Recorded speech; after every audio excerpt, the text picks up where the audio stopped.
had a moment to myself. This weekend, however, my two watchdogs were off making their yearly report to Mob Central, leaving me to fend for myself. Obviously, before they left, they made me give my solemn promise to be careful. Also, obviously, as soon as they were gone, I set out to do just the opposite. Even aside from our percentage of the mob's take at the bazaar, our magic business had been booming, so money was no problem. I filched a couple of thousand in gold from petty cash and was all set to go on a spree when an invitation arrived to sit in on one of the geeks' dragon poker games at his club, the Even Aahz. As I said before, I know absolutely nothing about dragon poker other than the fact that at the end of a hand, you have 5 cards face up and 4 face down. Any time I've tried to get my partner, Aahz, to teach me more about the game, I've been lectured about only playing games you know and don't go looking for trouble.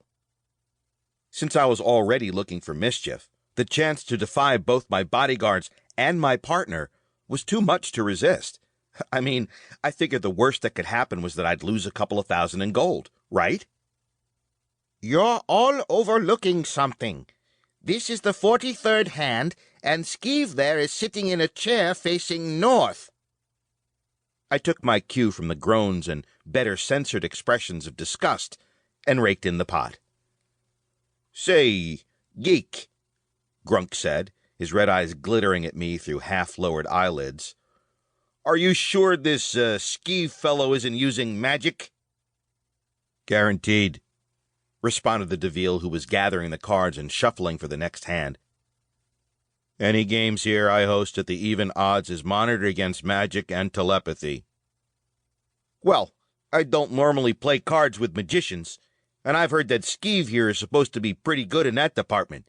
Maybe he's good enough that you just can't catch him at it." I was starting to get a little nervous. I mean, I wasn't using magic, and even if I was going to, I wouldn't know how to use it to rig a card game.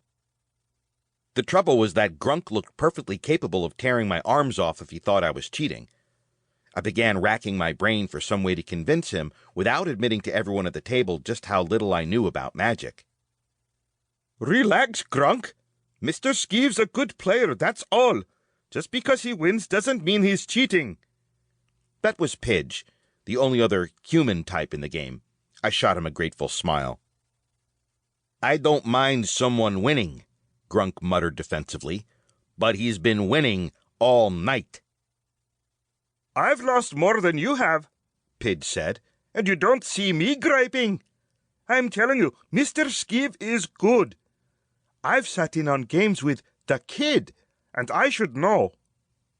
"The kid? You played against him?" Grunk was visibly impressed. "And lost my socks doing it," Pidge admitted wryly. "I'd say that Mr. Skeeve here is good enough to give him a run for his money, though." "Gentlemen, are we here to talk or to play cards?" the geek interrupted, tapping the deck meaningfully.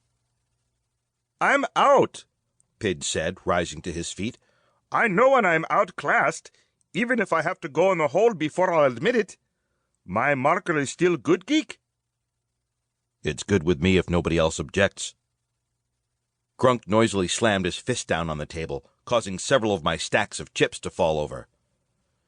"What's this about markers?" he demanded. "I thought this was a cash-only game. Nobody said anything about playing for IOUs." "Pidge here's an exception," the geek said. "He's always made good on his marker before. Besides, you don't have to worry about it, Grunk. You aren't even getting all of your money back." "Yeah, but I lost it betting against somebody who's betting markers instead of cash. It seems to me—" "I'll cover his marker," I said loftily. "That makes it personal between him and me, so it doesn't involve anyone else at the table. Right, geek?" "That's right.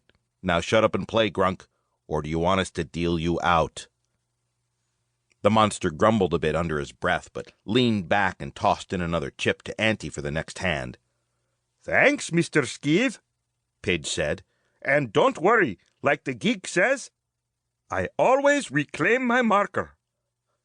I winked at him and waved vaguely as he left, already intent on the next hand as I tried vainly to figure out the rules of the game.